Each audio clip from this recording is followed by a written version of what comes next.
कहानी की शुरुआत में डॉक्टर मोमो मानी को दिखाया जाता है जो एक ऑन कॉल इमरजेंसी डॉक्टर है। आज क्रिसमस की रात है और सबसे पहले वो एक नन्ही बच्ची को देखने उसके घर जाते हैं जिसे ठंड लगने की वजह से उसके गले में हल्की सूजन आ गई थी। वो उसका चेकअप करते हैं और दवाई देकर सिगरेट पीते हुए अपनी इमरजेंसी मेडिकल वैन में आकर बैठ जाते हैं। आते ही वो थोड़ी शराब के साथ अपनी कमर दर्द की दवाई ले रहे थे कि तभी कंट्रोल रूम से कॉल आ जाती है कि एक मरीज को उसके घर पर जाकर देखना है। एड्रेस जानते ही डॉक्टर मोमो पता नहीं क्यों उस मरीज के पास जाने से मना करने लगते हैं और ऐसे रिएक्ट करते हैं जैसे वो उस मरीज को जानते हो। लेकिन कंट्रोल रूम में जो लेडी थी वो कहती है कि आज क्रिसमस की रात है इसलिए सारे इमरजेंसी डॉक्टर छुट्टी पर हैं। आज तो सारे मरीजों के पास तुम्हें ही जाना पड़ेगा। आगे डॉक्टर मोमो उस एड्रेस पर पहुंच जाते हैं जहां रोज नाम की एक लड़की होती है। डॉक्टर उससे बिना कुछ पूछे ही उसके लिए कुछ दवाई लिख देते हैं जिससे पता चलता है कि रोज ने जानबूझकर उन्हें यहाँ बुलाया था। रोज उन्हें कुछ पीने के लिए देकर पूछती है कि कैसा लगा। जवाब में डॉक्टर इसे एकदम कड़वा बताते हैं। रोज उन्हें आज रात यहीं रुककर साथ में क्रिसमस मनाने के लिए पूछती है लेकिन अपने ड्यूटी पर होने की बात कहकर वो मना कर देते हैं।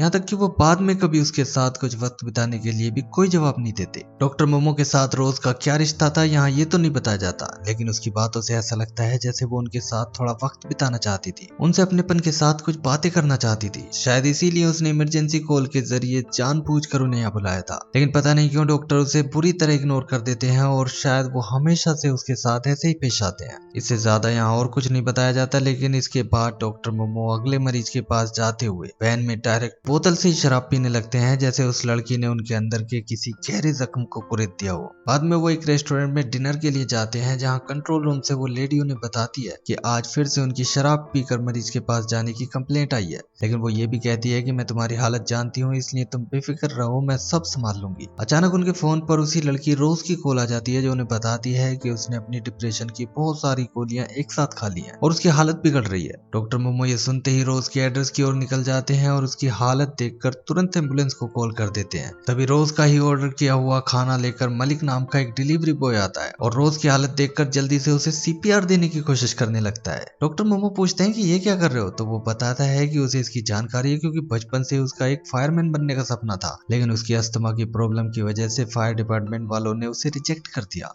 डॉक्टर मोमो जब उसे बताते हैं कि वो एक डॉक्टर हैं तो मलिक रोज का खाना उन्हें देकर वहां से जाने लगता है। तभी डॉक्टर के पास कंट्रोल रूम से फोन आ जाता है और उन्हें पता चलता है कि एक मरीज 2 घंटे से इंतजार कर रहा है, उसकी दवाई खत्म हो गई है इसलिए अभी के अभी उन्हें उसकी दवाई देने जाना होगा। डॉक्टर मोमो रोज को इस हालत में छोड़कर नहीं जा सकते थे इसलिए वो मलिक को रोककर उससे कहते हैं कि मेरे पास तुम्हारे लिए काम है, तुम्हें ये दवाई एक मरीज के घर डिलीवर करनी है। तुम्हारी कंपनी एक डिलीवरी के 4 यूरो देती है, मैं 20 यूरो दूंगा। मलिक मना करने लगता है क्योंकि इस बीच अगर उसकी कंपनी की कॉल आ गई तो वो मुसीबत में आ जाएगा। लेकिन फिर रोज की हालत देखकर वो डॉक्टर की मदद करने को तैयार हो जाता है। इस तरह वो उस मरीज के पास दवाई पहुंचाने जाता है और इधर डॉक्टर मोमो रोज को एम्बुलेंस से हॉस्पिटल भिजवाते हैं। रोज के अपार्टमेंट में उन्हें एक लड़के के साथ उसकी एक तस्वीर भी मिलती है। उस तस्वीर और उसकी आईडी के साथ ही रोज के कुछ कपड़े भी एक थैले में भरकर वो एम्बुलेंस में रखने लगते हैं। लेकिन एम्बुलेंस का ड्राइवर मना कर देता है और कहता है कि वो मरीज का कोई भी सामान नहीं ले सकते, जो भी सामान है वो उन्हें खुद ही हॉस्पिटल लेकर आना होगा। आगे डॉक्टर मोमो एम्बुलेंस के पीछे पीछे अपनी वैन लेकर चलने का फैसला करते हैं।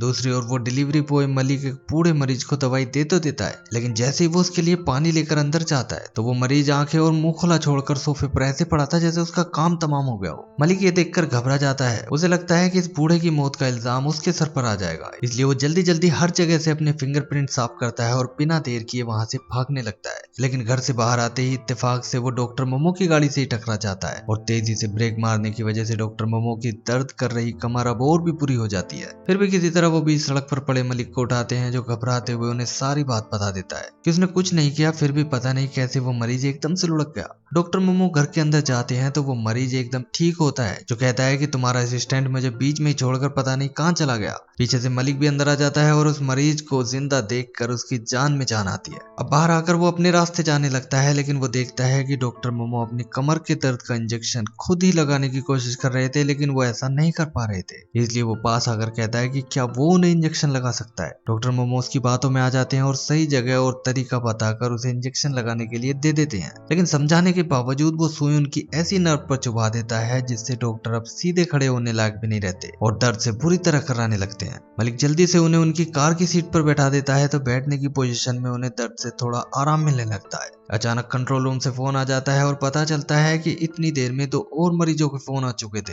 वो अपनी हालत बताकर मना करना चाहते थे, लेकिन वो भी जानते थे कि आज रात उनके अलावा किसी दूसरे डॉक्टर का इंतजाम नहीं हो सकता। इसलिए वो मलिक को ऊपर से नीचे तक देखने लगते हैं। मलिक भी उनकी हालत देखकर उनकी मदद करने को तैयार हो जाता है और अब शुरू होता है एक नकली डॉक्टर का खेल, जिसे ठीक से इंजेक्शन लगाना भी नहीं आता। डॉक्टर मोमो मलिक को अपना मेडिकल बैग देकर अगले मरीज के पास भेज देते हैं, मगर उसके कानों में एक ईयर प्लग भी लगा होता है, जिससे डॉक्टर मोमो उसे लगातार इंस्ट्रक्शन देते रहते हैं और मरीज को क्या परेशानी है ये भी सुनते रहते हैं। मलिक सबसे पहले मरीज के पास जाता है, जिसका काफी कोशिश के बाद भी पेट साफ नहीं हो पा रहा था। डॉक्टर मेडिकल भाषा में उस मरीज की परेशानी का नाम बताते हैं और मलिक से उसे किसी हॉस्पिटल जाने की सलाह देने के लिए कहते हैं, क्योंकि ये उसके बस की बात नहीं थी। लेकिन ज्यादा स्मार्ट बनने के चक्कर में वो मरीज से कह देता है कि मैं खुद ही ये कर सकता हूँ। थोड़ी देर बाद वो मरीज के घर से मुंह लटकाए हुए बाहर आता है और गुस्से में डॉक्टर मोमो से कहता है कि सीधा सीधा नहीं बता सकते थे कि मुझे हाथ डालकर उसका पेट साफ करना पड़ेगा। डॉक्टर मोमो मुस्कुराते हुए कहते हैं कि मैंने तो पहले ही कहा था कि ये तुम्हारे बस की बात नहीं है। अब बार बार सैनिटाइजर से अपना मुंह धोने के बाद वो कहता है कि बहुत हो गया, मैं जा रहा हूँ। लेकिन डॉक्टर मोमो भी कह देते हैं कि तुम अगर जाओगे तो मैं भी पुलिस से झूठ बोल दूंगा कि मेरी कमर तोड़कर और मेरा मेडिकल बैग चुराकर तुम एक मरीज की जान से खेल रहे थे। मलिक को उनकी बात माननी पड़ती है और वो कहता है कि तुम्हारा काम तो बड़ा मुश्किल है, तुम ये सब कैसे कर लेते हो। डॉक्टर मोमो मुस्कुराते हैं और अब अगले मरीज के पास जाने से पहले वो अपनी कार से ही उसे उसकी एक फूड डिलीवरी कराने ले जाते हैं।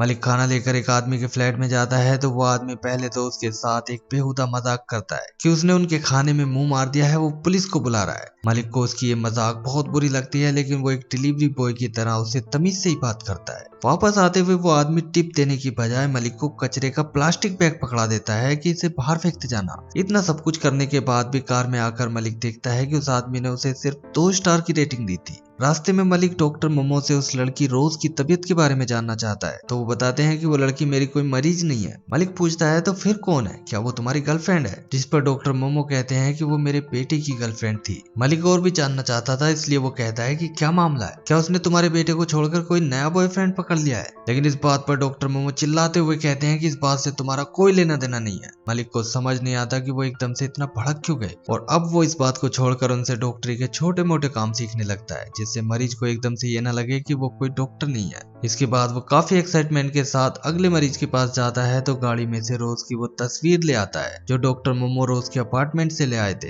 वो फोन पर उनसे उस लड़के के बारे में पूछता है कि क्या यही उनका बेटा है। आखिर उसकी बक बक बंद करवाने के लिए डॉक्टर मोमो एक लंबी सांस लेकर उसे बताते हैं कि हाँ, ये उनके बेटे की तस्वीर है जो अब इस दुनिया में नहीं है। इससे ज्यादा वो उसे कुछ नहीं बताते और जल्दी से उसे उस मरीज के पास जाने के लिए कहकर एक बार फिर से बोतल से ही शराब पीने लगते हैं। मलिक को यह सुनकर काफी दुख होता है, मगर अभी भी उसे पूरी बात समझ में नहीं आती कि रोज और उनके बीच का मामला क्या है। आखिर वो अगले मरीज के घर में जाता है जो एक बहुत ही अमीर घर का बच्चा था। डॉक्टर मोमो के कहने पर वो उसका टेम्परेचर लेता है, उसके लंग्स को अपने लंग्स से कंपेयर करके चेक करता है, क्योंकि उसे बचपन से ही अस्थमा रहता है। वो उसकी जीभ, गले और कान के पास की पिक्चर अपने फोन से खींचकर डॉक्टर मोमो के पास भेजने लगता है कि अचानक उस बच्चे का बाप वहां आ जाता है जो कि एक सर्जन डॉक्टर था, मगर वो खुद अपनी फैमिली का इलाज कभी नहीं करता था। उसे मलिक की उम्र, उसकी बातें और उसके काम करने का तरीका देखकर उस पर शक होने लगता है, इसलिए वो बार बार उससे पूछने लगता है कि तुम ये क्या कर रहे हो, तुम ये कैसे कर रहे हो। मलिक और डॉक्टर मोमो भी अब डरने लगे थे, लेकिन तभी मलिक चिल्लाकर कहता है कि अगर तुम मेरे सर पर खड़े रहोगे तो मैं काम कैसे करूंगा। ये कहकर वो वहां से जाने लगता है, मगर तभी पीछे से वो सर्जन आवाज देकर उसे रोकता है और सॉरी कहकर उसे उसके हिसाब से अपने बेटे का इलाज करने की इजाजत दे देता है। इसके बाद बाहर आकर वो डॉक्टर मोमो को खुशी में नाच कर दिखाता है, जैसे उसे ये काम करने में बड़ा मजा आ रहा हो। गाड़ी में बैठकर वो पूछने लगता है कि तुम्हारी तरह डॉक्टर कैसे बना जा सकता है, जिस पर डॉक्टर मोमो मुस्कुराते हुए कहते हैं कि इसके लिए बहुत पढ़ाई करनी पड़ेगी। अब वो डॉक्टर मोमो के साथ मजाक भी करने लगा था और डॉक्टर मोमो भी अपने कमर दर्द के बावजूद उसकी बातों पर काफी हंसते हैं। इसके बाद रात भर वो एक के बाद एक मरीजों के पास जाता है और फोन पर डॉक्टर मोमो से पूछ कर सर्दी, जुकाम, बुखार, पेट दर्द जैसे छोटे मोटे इलाज करता रहता है। लेकिन वो मरीज या उसके घर वालों को इस बात का जरा सा भी शक नहीं होने देता कि वो किसी से फोन पर पूछकर इलाज कर रहा है। उसे काम करने में बहुत मजा आ रहा था। वो अपने हंसमुख और मजाकिया अंदाज से इलाज के साथ साथ उन लोगों के चेहरे पर एक मुस्कान भी छोड़ कर आता है। लेकिन फिर वो उसी आदमी को मरीज के रूप में सामने देखकर हैरान रह जाता है, जिसे कुछ घंटे पहले ही वो फूड डिलीवर करके गया था। मलिक उसे देखकर डर गया था, मगर जब वो आदमी उसे पहचानता ही नहीं तो मलिक भी अब थोड़ा शांत होकर उससे उसकी परेशानी सुनने लगता है। उस आदमी को कोई परेशानी नहीं थी, वो तो बस किसी डॉक्टर के सिग्नेचर चाहता था जिससे वो अगले दिन काम से छुट्टी मार सके। उसका एक कमीनापन देखकर देखकर मलिक भी अब उससे अपना बदला लेने की ठान लेता है। वो उसका मुंह खुलवाता है और उसे एक खतरनाक बीमारी के सिम्टम्स बता देता है। वो कहता है कि सुबह होते ही किसी अच्छी जगह अपनी जांच करा लेना और जिंदगी के आखिरी दिनों में किसी को परेशान मत करना। इस तरह उस आदमी की आज रात की नींद उड़ाकर वो नीचे गाड़ी में आ जाता है और डॉक्टर मोमो से पूछता है कि अगला मरीज कौन है। मगर फिलहाल कंट्रोल रूम से कोई इन्फॉर्मेशन नहीं आई थी, इसलिए डॉक्टर मोमो कहते हैं कि मैं सो रहा हूँ, तब तक तुम बस खामोश रहना, अपनी फूड डिलीवरी करो या कहीं भी गाड़ी लेकर जाओ, मगर मुझे परेशान मत करना। मलिक चुप हो जाता है, लेकिन उसे अब चैन नहीं था। वो और मरीजों को देखना चाहता था क्योंकि उसे ये काम बहुत अच्छा लग रहा था। मगर डॉक्टर मोमो की बात मानकर वो ऐसे ही गाड़ी लेकर चल देता है। काफी देर बाद जब डॉक्टर मोमो की आंख खुलती है तो गाड़ी की पिछली सीट पर रोज को देखकर वो हैरान रह जाते हैं और उसकी बातों से पता चलता है कि वो हॉस्पिटल से बिना बताए भाग आई है। वो मलिक से पूछते हैं तो वो बताता है कि मैं तो बस देखने गया था कि उसकी तबीयत कैसी है। डॉक्टर मोमो कहते हैं कि ठीक है, हम तुम्हें घर छोड़ देंगे। तभी कंट्रोल रूम से कॉल आ जाती है और उन्हें पता चलता है कि एक फूड पॉइजनिंग का केस है जिसमें पूरी फैमिली की हालत खराब है। वो जल्दी से वहां पहुंचते हैं और मेडिकल बैग लेकर मलिक अंदर चला जाता है। उसके जाने के बाद डॉक्टर मोमो रोज से पूछते हैं कि इतनी सारी गोलियां खाकर क्या पूरे 1 साल के लिए सोना चाहती थी। रोज कहती है कि यादों से बचने के लिए कुछ तो करना ही था। डॉक्टर मोमो कुछ और कहते हैं उससे पहले ही मलिक घर के लोगों की हालत देखकर फोन पर डॉक्टर मोमो को बताता है कि वो सब लगातार उल्टी कर रहे हैं, जिससे डॉक्टर मोमो को ये फूड पॉइजनिंग का ही केस लगता है। लेकिन इससे पहले कि वो उसे कुछ करने के लिए कहते, तभी मलिक कहने लगता है कि उसे ये फूड पॉइजनिंग का केस नहीं लग रहा, क्योंकि जब से वो घर के अंदर आया है तब से उसे अपनी हालत भी ठीक नहीं लग रही है। ये फूड पॉइजनिंग का ही केस है, तुम डॉक्टर बनने की कोशिश मत करो। लेकिन तभी मलिक बताता है कि इस फैमिली के कुत्ते की हालत भी उनके ही जैसी है, उसने अभी भी मेरे जूते पर उल्टी कर दी है। अब डॉक्टर मोमो के दिमाग की बत्ती जलती है और वो मलिक से कहते हैं कि घर की सारी खिड़कियां बंद होंगी, उन्हें जल्दी से खोलो। तुम सही कह रहे हो, ये फूड पॉइजनिंग नहीं एयर पॉइजनिंग है। जरूर उनके घर में कार्बन मोनोऑक्साइड का लेवल काफी बढ़ गया है। मलिक ऐसा ही करता है और उन सबको बुलाकर खिड़की के पास ले जाता है, जिससे उन्हें थोड़ा सुकून मिलने लगता है। डॉक्टर मोमो तुरंत एम्बुलेंस बुला लेते हैं और उन सबको ऑक्सीजन लगाकर हॉस्पिटल भेज दिया जाता है। जब रोज को ये पता चलता है कि मलिक कोई डॉक्टर नहीं बल्कि एक फूड डिलीवरी बॉय है, तो वो मजाक में कह देती है कि तुम दोनों गुरु चेले मिलकर पूरे शहर को उल्लू बना रहे हो। वो उन्हें हंसाने के लिए ये मजाक कर रही थी, लेकिन डॉक्टर मोमो बड़े ही रूखे अंदाज में कह देते हैं कि अगर तुम्हें ये पसंद नहीं तो तुम जा सकती हो। रोज को भी उनके इस रूखेपन से आज बुरा लग जाता है और वो कार से उतरकर दूर जाकर बैठ जाती है। तभी अंदर से मलिक आ जाता है, लेकिन वो गाड़ी में आने से पहले रोज के पास चला जाता है। जाकर वो उसके पास बैठता है और एकदम से पूछ बैठता है कि उसका नाम क्या था। रोज हैरान होकर उसे देखने लगती है तो वो साफ साफ कहता है कि मैं डॉक्टर मोमो के बेटे और तुम्हारे बॉयफ्रेंड के बारे में पूछ रहा हूँ, क्या हुआ था उसके साथ। रोज बताती है कि उसका नाम डेविड था। 6 साल पहले एक एक्सीडेंट में वो तो बच गई, लेकिन डेविड की मौत हो गई। ये बताकर वो इमोशनल होने लगती है, लेकिन तभी मलिक उसी की बात पर एक जोक सुनाकर उसे हंसाने की कोशिश करता है। रोज भी उससे उसके बारे में पूछती है तो अपने बारे में बताते हुए भी वो उसे हंसाने की ही कोशिश करता रहता है। आखिर रोज को हल्की हंसी आ ही जाती है जब वो कहता है कि मैं हॉस्पिटल इसलिए गया था क्योंकि पहले मैंने तुम्हें बेहोश देखा था। मैं बस खुली आंखों के साथ तुम्हारी खूबसूरती देखना चाहता था। डॉक्टर मोमो भी रोज को मलिक से इस तरह बात करते देख खुश होते हैं, क्योंकि उनके बेटे की मौत के बाद वो बहुत ही कम और अकेलेपन के साथ जी रही थी। अब मलिक तो कार में बैठ जाता है, लेकिन रोज कहती है कि उसने अपने लिए एक टैक्सी बुक कर ली है, वो चली जाएगी। जाते हुए वो डॉक्टर मोमो से कहती है कि मैं जानती हूँ कि मुझे देखकर तुम्हें अपने बेटे की याद आती है, इसलिए तुम मुझसे मिलना नहीं चाहते, मुझे 2 पल बात नहीं करना चाहते, लेकिन फिक्र मत करो, अब मैं तुम्हें परेशान नहीं करूंगी। डॉक्टर मोमो उसकी इस बात पर चुप रह जाते हैं, क्योंकि वो सही कह रही थी। अपने बेटे की यादों से बचने के लिए ही वो क्रिसमस की रात भी काम कर रहे थे, क्योंकि उसकी मौत क्रिसमस के ही दिन हुई थी।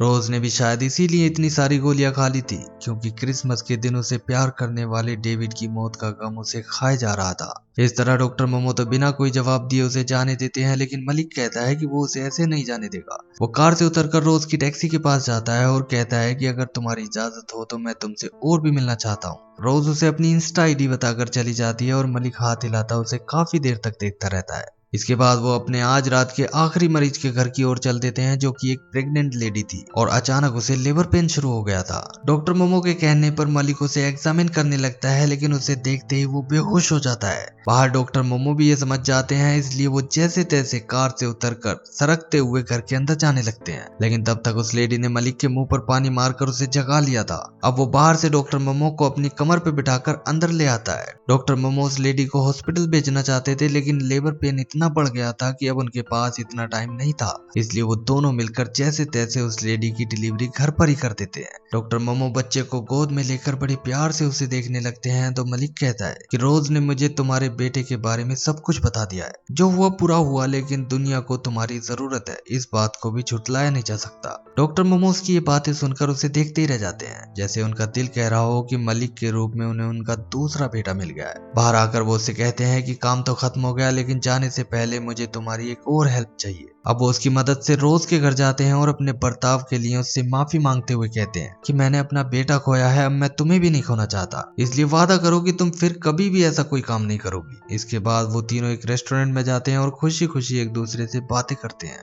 इसके 2 साल बाद दिखाया जाता है कि डॉक्टर बनने का सपना देखकर मलिक की एक टैक्सी के अंदर आंख खुलती है, क्योंकि फूड डिलीवरी के साथ साथ अब वो टैक्सी भी चलाने लगा है और साथ ही वो मेडिकल की पढ़ाई भी कर रहा है। तभी उसकी टैक्सी में वही आदमी आकर बैठ जाता है जिसने उस रात उसे खराब रेटिंग दी थी, और उससे बदला लेने के लिए मलिक ने भी उसे किसी खतरनाक बीमारी के नाम से डरा दिया था। लेकिन मजे की बात यह थी कि आज भी वो मलिक को पहचान नहीं सका था। अचानक डॉक्टर मोमो का फोन आ जाता है, जो कहते हैं कि एक इमरजेंसी केस है, जल्दी से इस एड्रेस पर पहुंचो। मलिक अब पीछे मुड़ता है और उस आदमी से कहता है कि माफ करना भाई, इमरजेंसी केस है, तुम्हें यहीं छोड़कर मुझे जाना होगा। इसी के साथ ये मूवी एंड हो जाती है।